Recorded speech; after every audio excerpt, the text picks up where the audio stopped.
Hello student, welcome my YouTube channel learn and teach में आपका स्वागत है।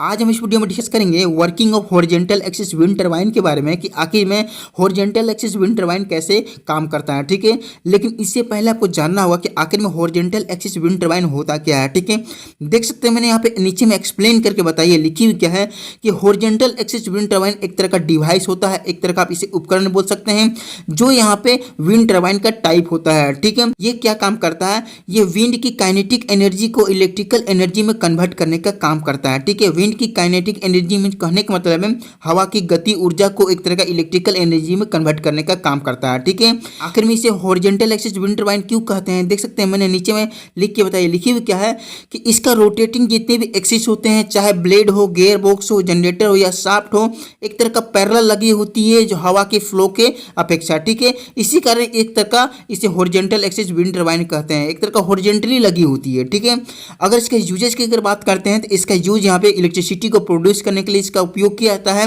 विंड पावर प्लांट में। ठीक है, वहाँ पे कम से कम हजारों की संख्या में यहाँ पे हॉरिजॉन्टल एक्सिस विंड टरबाइन लगे होते हैं जहाँ पे इलेक्ट्रिसिटी को जनरेट करते हैं। ठीक है, जिसे एक तरह का विंड फार्म बोलते हैं, हजारों संख्या में हॉरिजॉन्टल एक्सिस विंड टरबाइन लगे होते हैं तो उसको। ठीक है, अब क्या होती है, ये जो हॉरिजॉन्टल एक्सिस जो विंड टरबाइन होती है इसकी हाइट कम से कम 307 फीट होती है इसकी लंबाई। ठीक है, और इसकी ब्लेड की जो यहाँ पे जो हाइट होती है कम से कम इसको लेंथ होती है कम से कम 170 फीट होती है। ठीक है, मीन्स बहुत ज़्यादा इसकी लेंथ होती है इसकी ब्लेड की। ठीक है, इसे इंस्टॉल करने के लिए बहुत ही मुश्किल का सामना करना पड़ती है क्योंकि वहाँ हवा का प्रेशर भी होती है और इसे एक तरह का वर्टिकली खड़ा भी करनी पड़ती है और इसकी जितनी भी सिस्टम उसे हॉरिजॉन्टली फिट करनी पड़ती है। ठीक है, इसे इंस्टॉल करने के लिए बहुत सारे क्रेन की आवश्यकता पड़ती है। ठीक है, अब समझते हैं इसका कंस्ट्रक्शन के बारे में कि आखिर में हॉरिजॉन्टल एक्सिस विंड टरबाइन कैसे बना होता है। ठीक है, इसकी हाइट बहुत ज़्यादा लंबी होती है, इसकी वेट भी बहुत ज़्यादा लंबी होती है, जिसके कारण नीचे में सबसे पहले यहाँ पे फाउंडेशन की जाती है जो बहुत ज़्यादा यहाँ पे कॉन्क्रीट मटेरियल से बनाई जाती है, बहुत ही मजबूत होती है। ठीक है, एक तरह का इसे क्या बोलेंगे, फाउंडेशन बोलेंगे। ठीक है, अब क्या होती है, ये जो फाउंडेशन है इसके ऊपर एक तरह का टावर को खड़ा करेंगे, इसको टावर बोलेंगे। ठीक है, अब क्या होती है, इसके ऊपर एक तरह का मेन जो सिस्टम होती है उसको लगाते हैं, जिसके एक तरह का क्या हाउसिंग की जाती है, नेसेल बोलते हैं। ठीक है, अब क्या होती है, इसमें क्या क्या लगे होते हैं, देखिए सबसे पहले क्या होती है, यहाँ पे हब लगी होती है। ठीक है, हब के साथ कनेक्ट होती है हमारा क्या, यहाँ पे रोटर ब्लेड कनेक्ट होती है। ठीक है, और ये यहाँ हब को रोटेशन कराने के लिए और रोटर ब्लेड को रोटेशन कराने के लिए यहाँ पे एक रोटर को लगाया जाता है। ठीक है, और रोटर को इसके साथ लगाते हैं पिच मैकेनिज्म। ठीक है, अब क्या होती है, यहाँ पे रोटर के साथ कनेक्ट करते हैं एक शाफ्ट को जो यहाँ पे मेन पर्पस में यही वर्क करती है। ठीक है, अब क्या होती है, जस्ट इसके आगे हम यूज करते हैं एक तरह का ब्रेक को। ठीक है, ब्रेक का यहाँ पे मेन पर्पस होती है हब और रोटर ब्लेड को रोकने का काम करती है। ठीक है, अब क्या होती है, इसके आगे हम कनेक्ट करते हैं सबसे पहले गियर बॉक्स को। ठीक है, इसके अंदर एक बड़ी गियर लगी होती है, एक छोटी गियर लगी होती है। ठीक है, गियर बॉक्स इसलिए इसका उपयोग करते हैं रोटेशनल पावर को यहाँ पे इंक्रीज कराने के लिए, मतलब इसकी शाफ्ट को ज्यादा यहाँ पे रोटेशन कराने के लिए। ठीक है, जब यहाँ पे इसकी जो रोटर होती है और रोटर ब्लेड और हब यहाँ पे 360 डिग्री पर रोटेशन करती है तो गियर के सही से शाफ्ट को कम से कम 50 बार 100 बार रोटेशन करा देती है, जिसके कारण हमारा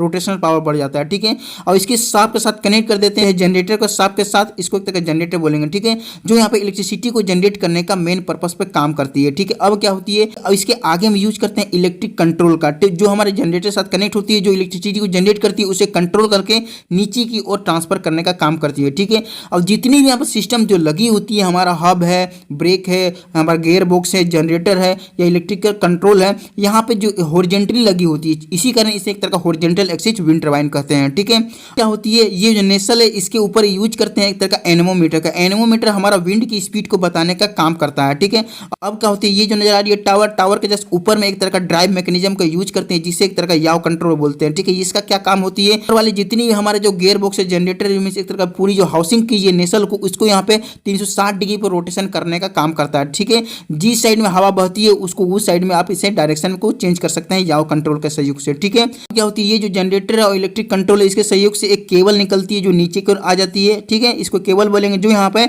नीचे में जो ट्रांसफार्मर का यूज करते हैं उसमें जाकर कनेक्ट हो जाती है। ठीक है, ट्रांसफार्मर से एक यहाँ केबल निकलती है जो हमारे ग्रिड कनेक्शन में चली जाती है, इसको ग्रिड कनेक्शन बोलेंगे। ठीक है, अब ग्रिड कनेक्शन के बाद एक और ट्रांसफार्मर का यूज करते हैं। ठीक है, जो यहाँ पे इलेक्ट्रिसिटी को यहाँ पे कंट्रोल करके उसे डाउन स्टेप डाउन करके हमारा घर तक पहुंचा देती है इलेक्ट्रिसिटी को। ठीक है, तो इस तरह से इसकी पूरी कंस्ट्रक्शन हो जाती है। ठीक है, अब समझते हैं इसका वर्किंग के बारे में कि आखिर में हॉरिजॉन्टल एक्सिस विंड टरबाइन कैसे वहाँ पे वर्क करता है, कैसे काम करता है, आखिर में किस तरह से यहाँ पे इसकी जितनी भी सिस्टम यहाँ लगी हुई है हॉरिजॉन्टली कैसे कैसे वर्क करता है और किस तरह से इलेक्ट्रिसिटी को जनरेट कर देता है। ठीक है, तो देखिए सबसे पहले क्या होती है, इसको यहाँ पे इंस्टॉल करने के बाद उसे यहाँ पे याव कंट्रोल के सहयोग से उस डायरेक्शन में इसकी पूरी वाली सिस्टम को कर दी जाती है जिस दिशा में हवा बह रही है। ठीक है, मान लीजिए कि हवा यहाँ लेफ्ट से राइट की ओर बह रही है। ठीक है, तो उसकी ब्लेड को यहाँ पे लेफ्ट की ओर रखेंगे। ठीक है, अब क्या होती है, जैसे हवा यहाँ पे फ्लो होगी तो यहाँ पे देख सकते हैं किस तरह से हवा फ्लो हो रही है। हवा सबसे पहले क्या काम करेगी, इसकी जो रोटर की ब्लेड लगी हुई है, कम से कम इसकी ब्लेड 3 को होती है, तीनों ब्लेड को यहाँ पे जाके फोर्स लगाएगी। फोर्स लगाने के बाद इसकी जो ब्लेड होती है थोड़ी कर्व होती है, कर्व होने के कारण इसे धीरे धीरे क्या काम करेगी, इसे फोर्स लगाने में इसे एक तरह का रोटेशन कराने लगेगी। देख सकते हैं किस तरह से रोटेशन कर रही है। ठीक है, जब इसकी ब्लेड रोटेशन करेगी तो ब्लेड के साथ कनेक्ट यहाँ हब और इसके साथ रोटर और यहाँ पिच मैकेनिज्म, तो ये भी रोटेशन करेगी और उसके साथ कनेक्ट हमारा शाफ्ट, तो शाफ्ट भी रोटेशन करेगी। ठीक है, और शाफ्ट के साथ कनेक्ट हमारा गियर बॉक्स, तो गियर बॉक्स यहाँ पे क्या काम करेगी, तो गियर बॉक्स इसकी रोटेशनल पावर को इंक्रीज करा देगी शाफ्ट को, और शाफ्ट को कनेक्ट किए जनरेटर के साथ, तो जनरेटर यहाँ पे इलेक्ट्रिसिटी को जनरेट कर देगी। देख सकते हैं किसे इलेक्ट्रिसिटी को जनरेट कर दी। ठीक है, अब क्या होती है, इलेक्ट्रिक कंट्रोल यहाँ पे जो इलेक्ट्रिसिटी को जनरेट की है जनरेटर, उसको यहाँ पे कंट्रोल करने के बाद नीचे की ओर केबल के सहयोग से ट्रांसफार्मर को भेज देगी। ठीक है, और ट्रांसफार्मर हमारा ग्रिड कनेक्शन को भेज देगी और ग्रिड कनेक्शन हमारा फिर से ट्रांसफार्मर को भेज देगी और ट्रांसफार्मर यहाँ पे स्टेप डाउन करने के बाद हमारा वोल्टेज को हमारे घर तक पहुंचा देगी। ठीक है, तो कुछ इस तरह से यहाँ पे हॉरिजॉन्टल एक्सिस विंड टरबाइन यहाँ पे वर्क करता है। ठीक है, कंटिन्यू इस तरह से हवा बहते रहती है और कंटिन्यू इलेक्ट्रिसिटी को जनरेट करते रहती है। ठीक है, ये इसकी ब्लेड अगर धीरे धीरे भी रोटेशन करेगी तो इसकी गियर बहुत ज़्यादा रोटेशन करती है, जो यहाँ पे शाफ्ट को बहुत ज़्यादा यहाँ पे रोटेशन कराती है और इस तरह से यहाँ पे जनरेटर इलेक्ट्रिसिटी को जनरेट करके हमारे घरों तक पहुँचा देती है ग्रिड कनेक्शन के सहयोग से। ठीक है, तो मुझे आशा है कि आपको इसके बारे में बढ़िया तरीके से समझ में आ चुका होगा। तो वीडियो देखने के लिए थैंक यू।